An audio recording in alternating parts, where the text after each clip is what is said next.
Good morning students, English with Madhusudan channel में आपका स्वागत है।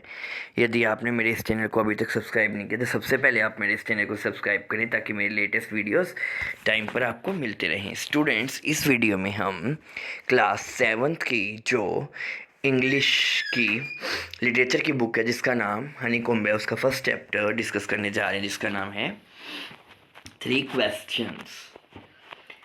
Before you read, a king has 3 questions and he is seeking answer to them. What are the questions? Does the king get what he want?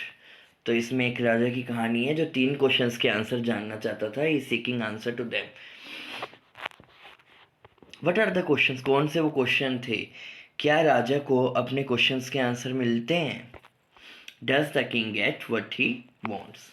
3 question part one देखते हैं chapter का। The thought came to a certain king that he would never fail if he knew 3 things.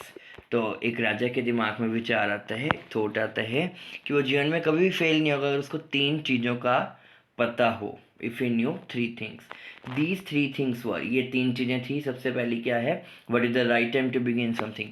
कोई भी काम उसने नया शुरू करना है तो उसके लिए राइट टाइम कौन सा होगा। दूसरी जो है, which people should you listen to, अब किन लोगों की बात राजा को सुननी चाहिए।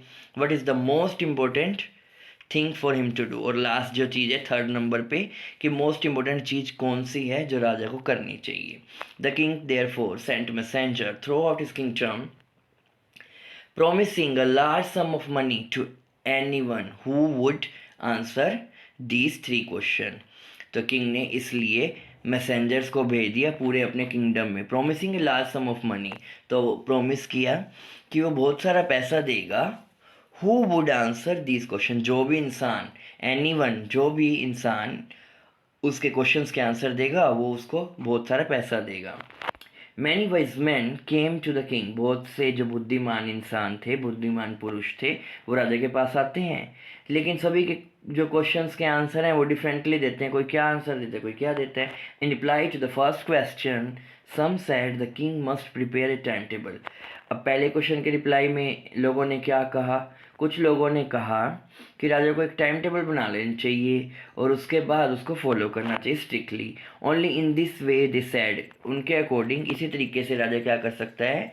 Could he do everything at proper time, जो राजा है वो टाइम पे हर काम कर सकता है। Other said that it was impossible to decide in advance the right time for doing thing. दूसरे लोगों ने ये कहा ये बड़ा ही मुश्किल होगा किसी के लिए भी डिसाइड करना एडवांस में कि भाई आपको कौन सा काम किस टाइम पर करना चाहिए। इसलिए the king should notice all that was going on, इसलिए राजा को जो भी आसपास चल रहा हो उसके बारे में पता होना चाहिए, उसको नोटिस करना चाहिए। अवॉइड फुलिश प्लेजर, और छोटी मोटी जो खुशियां हैं उसको अवॉइड करना चाहिए, इंपॉर्टेंट काम ही करना चाहिए। And always do whatever seem necessary at that time, और उस टाइम पे जो भी राजा को ज़रूरी लगे केवल वही काम करना चाहिए, छोटे मोटे प्लेजर को छोड़ देना चाहिए। अब ये आंसर अलग थे। अब कुछ और इस फर्स्ट क्वेश्चन का अलग आंसर देते हैं। येट अदर सैड, और लोग क्या कहते थे फर्स्ट क्वेश्चन के आंसर में? That the king needed a council of wise man, तो राजा को काउंसिल चाहिए वाइज मैन की। Who would help him act the proper time, जो राजा की मदद करेंगे प्रॉपर टाइम पे काम करने के लिए। This was because one man would find it impossible to decide correctly without help from other. ऐसा इसलिए है क्योंकि एक आदमी, मान लो जो राजा है, तो एक आदमी के लिए पॉसिबल ही नहीं है कि वो खुद से डिसाइड कर पाए बिना किसी की हेल्प के कि भी उसको कौन सा काम किस टाइम पे करना चाहिए। The right time for every action.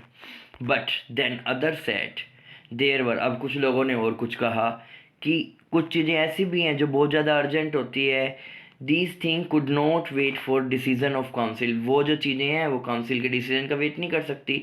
In order to decide the right time for doing something it is necessary to look into future, तो किसी भी चीज़ का राइट टाइम ढूंढना है तो उसके लिए राजा को फ्यूचर के बारे में पता होना चाहिए।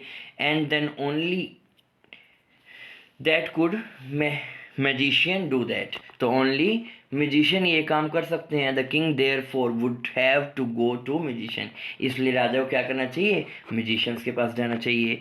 In their answers to the second question, अब ये तो फर्स्ट क्वेश्चन के अलग अलग आंसर दे दिए, ठीक है। अब सेकंड क्वेश्चन के भी आंसर डिफरेंटली दिए लोगों ने, किसी ने क्या आंसर दिया, किसी ने क्या दिया। Some said that the people most necessary, कुछ लोगों ने कहा कि राजा के लिए कौन से लोग इंपॉर्टेंट होते हैं, वो उसके काउंसलर होते हैं, मेंबर ऑफ काउंसिल होते हैं। कुछ लोगों ने कहा कि प्रीस्ट पुजारी होते हैं, कुछ लोगों ने कहा डॉक्टर्स होते हैं, तो कुछ लोगों ने और क्या कहा, सोल्जर्स जो हैं वो मोस्ट नेसेसरी पीपल हैं राजा के लिए। अब तीसरे क्वेश्चन में भी सभी ने डिफरेंटली आंसर दिए। जो वाइज मैन आए थे राजा को आंसर देने, किसी ने कहा कि साइंस, किसी ने क्या कहा, फाइटिंग, और किसी ने कहा वर्शिप राजा के लिए इम्पोर्टेंट है। तो सभी ने क्वेश्चन सभी क्वेश्चंस के डिफरेंट डिफरेंट आंसर दे दिए। As the answer to his questions were so different the king was not satisfied, इसलिए राजा किसी भी क्वेश्चन के आंसर से सेटिस्फाइड नहीं हुआ और ना ही राजा ने किसी को इनाम दिया। Instead he decided to seek the advice of a certain hermit, तो बल्कि वो क्या करते हैं, वो एडवाइस लेना चाहते हैं, एक हर्मिट की एडवाइस लेना चाहते हैं, एक साधु की एडवाइस लेना चाहते हैं जो कि अपनी बुद्धिमत्ता के लिए, अपने विजडम के लिए जाना जाता था। Was widely known for his wisdom. The hermit lived in a wood, जो हर्मिट था वो एक जंगल में रहता था। Where he which he never left, जो उसने कभी भी नहीं छोड़ा।